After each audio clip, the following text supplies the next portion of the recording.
नया टॉपिक लेके आते हैं। तो आज भी हम आपके ब्यूटी कंसर्न्स के रिलेटेड एक इम्पॉर्टेंट टॉपिक लेके आए हैं अपने इस ब्यूटी सेगमेंट में, विच इज़ लेज़र ट्रीटमेंट। बच्चों की कस्टडी जो है उसके बारे में हम बात करेंगे, जो खातन को, मदर्स को, फीमेल्स को प्रॉब्लम्स फेस करनी पड़ती हैं तलाक के बाद, खुला के बाद। लेकिन उससे पहले हम बढ़ते हैं अपने ब्यूटी सेगमेंट की तरफ।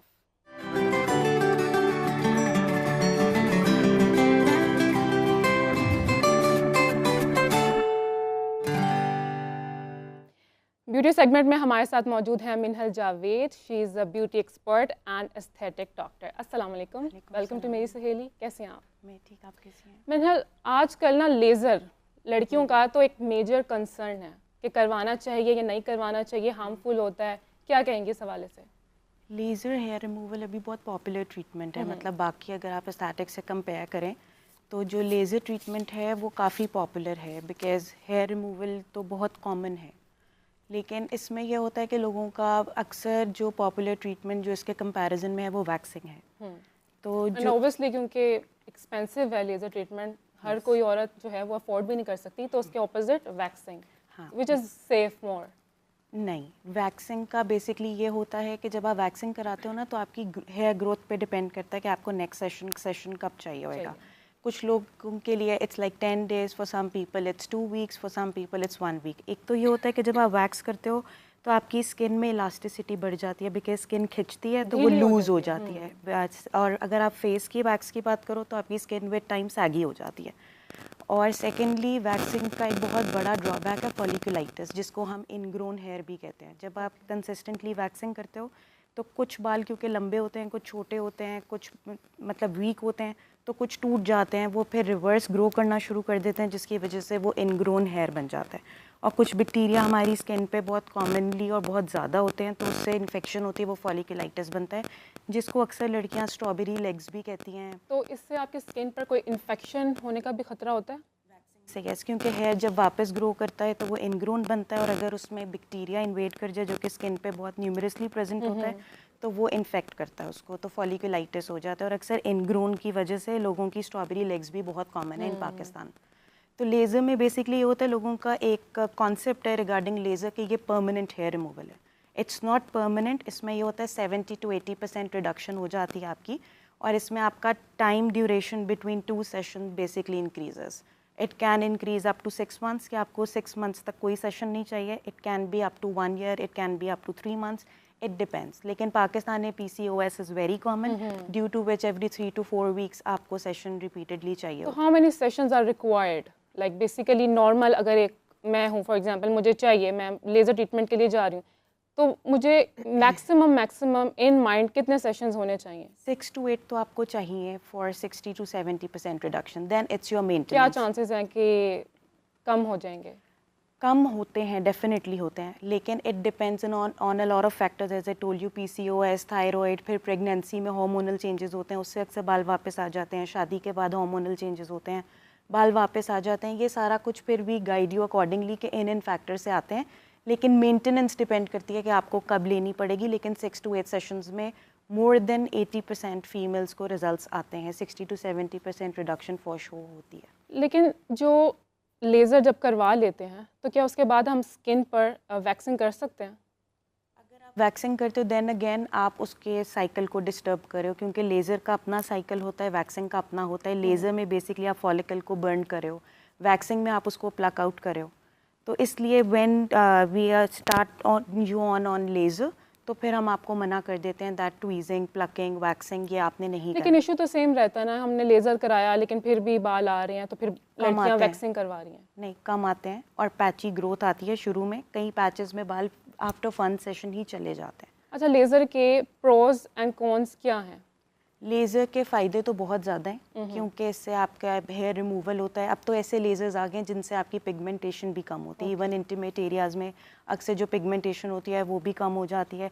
लेज़र के फ़ायदे तो बहुत हैं। इसका साइड इफ़ेक्ट सिर्फ ये है कि अगर आपने ट्रेंड लोग नहीं रखे हुए, या आपके प्रॉपरली ट्रेंड लोग नहीं हैं और वो प्रॉपर आइसिंग के साथ लेज़र नहीं करते हैं, या प्रॉपर कूलिंग के साथ लेज़र नहीं करते हैं, तो बर्न हो सकता है लेज़र से। तो स्किन डैमेज होने के चांसेस होते हैं कि अगर आपने लेज़र करवाया, आपको सूट नहीं किया, सबकी स्किन डिफरेंट होती है, किसी की बहुत ज़्यादा सेंसिटिव होती है, तो डैमेज होने के कितने चांस? कंसल्टेशन में हम पहले ही पूछ लेते हैं कि आपको किसी चीज़ से हाइपर सेंसिटिविटी तो नहीं है। Pregnancy itself is a hyper sensitive state, तो उसमें हम लेज़र मना कर देते हैं, लेकिन हम एक प्रॉपर रिटन पोस्ट केयर साथ देते हैं कि आपने ये चीज़ें फॉर फर्स्ट 24 आवर्स, या अगर रैश हो जाए तो जैसे कैलामाइन लोशन है, you have to apply that, आप कोई एंटी एलर्जी ले सकते हो। मतलब वी गाइड यू अकॉर्डिंगली कि अगर आपकी हाइपर सेंसिटिव स्किन है तो देयर आर सेट प्रोटोकॉल्स जो आपने फॉलो। अच्छा, अभी आपने बताया कि 7 to 8 सेशंस आर मस्ट, लेकिन अगर वो 8 सेशंस हो गए हैं तो उसके बाद कितना फ्रिक्वेंटली आपको, या मंथली या वीकली आपको करवाने चाहिए? इट्स लाइक 3 to 6 मंथ्स का एक होता है Gap. आपका gap, yes, and it depends on a lot of factors कि पेशेंट की हेयर ग्रोथ, उसके ग्रोथ स्पर्ट्स उसके कैसे हैं, उस पर बहुत ज़्यादा डिपेंड करता है, लेकिन यूजुअली इट्स रफली बिटवीन 3 to 6 मंथ्स। अच्छा, लेज़र करवाने से पहले जो फर्स्ट सेशन होता है आपको कहा जाता है कि आपने फेस पर रेज़र करके आना है, तो is it good for the skin? ये बहुत कॉमन क्वेश्चन है and we come across this like every other day. उसमें ये होता है कि बेसिकली रेज़र हम इसलिए करते हैं कि लेज़र जो है ना वो टारगेट करता है एक पिगमेंट कॉल्ड मेलानिन, जो काला पिगमेंट होता है। उसमें बेसिकली ये होता है कि जब लेज़र उस पर एक्ट करता है ना तो वो नीचे से फॉलिकल को बर्न करता है जहाँ पे ब्लैक फॉलिकल पड़ा होता है। अगर आपने रेज़र नहीं किया और आपका बाल बाहर है तो मेलानिन इसका मतलब बाहर पड़ा हुआ है, हेयर ग्रोथ आपकी बाहर है, तो जो लेज़र आप कर रहे हो वो तो बाहरी बाल एब्जॉर्ब कर रहा है, वो तो अंदर जा ही नहीं रहा। Hair follicle is deep inside, तो अगर बाहरी सारा लेज़र मेलानिन से एब्जॉर्ब हो जाएगा तो आपके फॉलिकल तक तो पहुंचेगा ही नहीं, you will not get the desired results. अच्छा, ऐसा भी है कि ओब्वियसली स्किन पर डिफरेंटली लेज़र इफ़ेक्ट करेगा। बाजू पर अगर हम करवा रहे हैं तो वो डिफरेंट होगा, लेग्स पर अलग होगा, तो क्या इनकी कोई स्पेसिफिक टाइमिंग होती है कि किसी स्पेसिफिक जगह से आपके बाल जो हैं वो बिल्कुल जल्दी से ख़त्म हो जाते नहीं, हैं? अब मशीन्स बहुत लेटेस्ट आ गई हैं। अब मशीन्स के अंदर बॉडी पार्ट्स सेट हैं। अगर आपने आर्म्स करनी है तो आप मशीन पे आर्म सेट कर लेते हो, अगर आपने लेग्स करनी है आप लेग सेट कर लेते हो। तो अब मशीन के अंदर बिल्ट इन ये फीचर्स आते हैं कि वो उसकी इंटेंसिटी, बिकॉज लेग पे फॉलिकल्स थोड़े डीप होते हैं, फेस पे फॉलिकल्स थोड़े सुपरफिशियल होते हैं, तो वो डेप्थ अपने हिसाब से मशीन खुद सेट कर लेती है। And the most important question is and common, is it painful? Laser नहीं, अब तो आइसिंग वाला लेज़र आ गया, -10 to 12 तक इसकी आइसिंग होती है, तो दैट मेक्स द एरिया नम, उससे बर्निंग के चांसेस भी नहीं होते, पेन भी नहीं होती है, तो it's a very bearable treatment now. But also there are some clinics जहाँ पर आपने बताया कि कोई स्पेसिफिक सीरम लगता है, लेकिन कुछ क्लिनिक्स पर नहीं लगाया जाता, वो डायरेक्ट मशीनरी से वो आपको लेज़र से ट्रीट किया जाता है, विच इज़ पेनफुल। हाँ, वो पुराने लेज़र्स हैं, उसमें ये होता था जैसे IPL ऐसे, उसमें जहाँ बाल मोटा होगा वहाँ ज़्यादा पेन होगी, जहाँ कम होगा वहाँ कम होगी, क्योंकि लेज़र बेसिकली ब्लैक पिगमेंट ने एब्जॉर्ब करना है, तो जहाँ आपकी ग्रोथ थिक होगी वहाँ ज़्यादा एब्जॉर्ब होगा तो बर्निंग होगी। अच्छा, आपके पास जब कस्टमर्स आते हैं ट्रीटमेंट के लिए तो उनके मोस्ट कॉमन क्वेश्चंस क्या होते हैं? लेज़र से कैंसर तो नहीं होगा? ओके तो क्या वाकई ऐसा है? नहीं, ऐसा नहीं होता, बिकॉज लेज़र जो है बेसिकली कभी भी आपने कोई ट्रीटमेंट कराना है तो always ask if it is FDA approved और नॉट। अगर तो वो FDA अप्रूव्ड है तो इसका मतलब उस पर बहुत ज़्यादा रिसर्च है, इंसानों के ऊपर, ये जो लैब माउस होते हैं इनके ऊपर, मतलब बहुत ज़्यादा रिसर्च होती है, then it gets approved. So if a treatment is not FDA approved, there is no point in going for that treatment, because उसमें रिसर्च लैक करी है। लेकिन अगर उस पर रिसर्च प्रॉपर है then go for the treatment, because वो already सारी रिसर्च कर चुके हैं।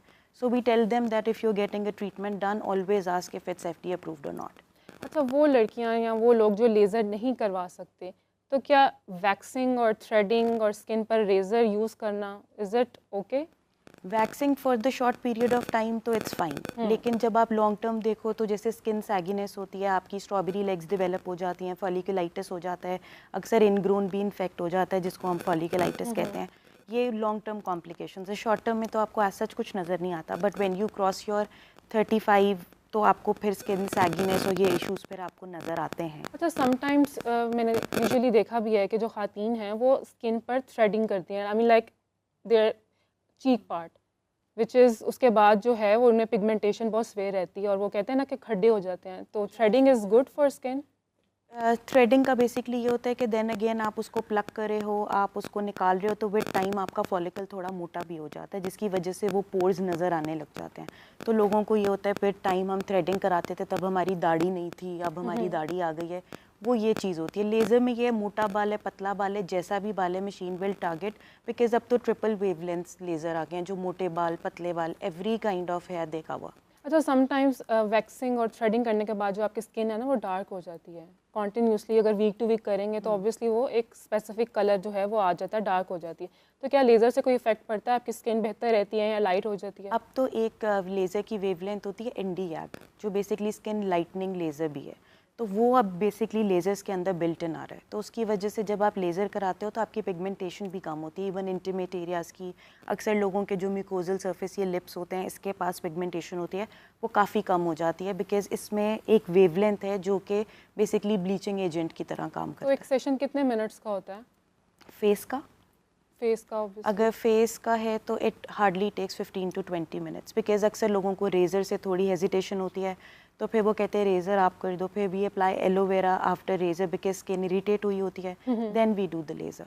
अच्छा, यूजुअली कहा जाता है कि आपने रेज़र घर से करके आना है, वो यूजुअली उसका भी कुछ लोगों को तो करना भी नहीं आता है, तो ऑब्वियसली हाँ, इसकी एक वजह है कि अगर आप रेज़र फ़ौरन करके लेज़र करते हो तो पहले रेज़र से स्किन इरिटेट होती है, और जब आप रेज़र करते हो तो एपिडर्मिस भी आपकी साथ उतर जाती है। फिर उसके बाद आप लेज़र करते हो, स्किन दोबारा से इरिटेट होती है, तो बहुत चांसेस होते हैं रैश के। इसलिए हम कहते हैं आप रेज़र पहले करके आओ ताकि आपकी स्किन को थोड़ी ब्रेक मिल जाए, एंड देन आप लेज़र कराओ ताकि स्किन ट्वाइस इरिटेट ना हो और आपको फिर रैश ना हो।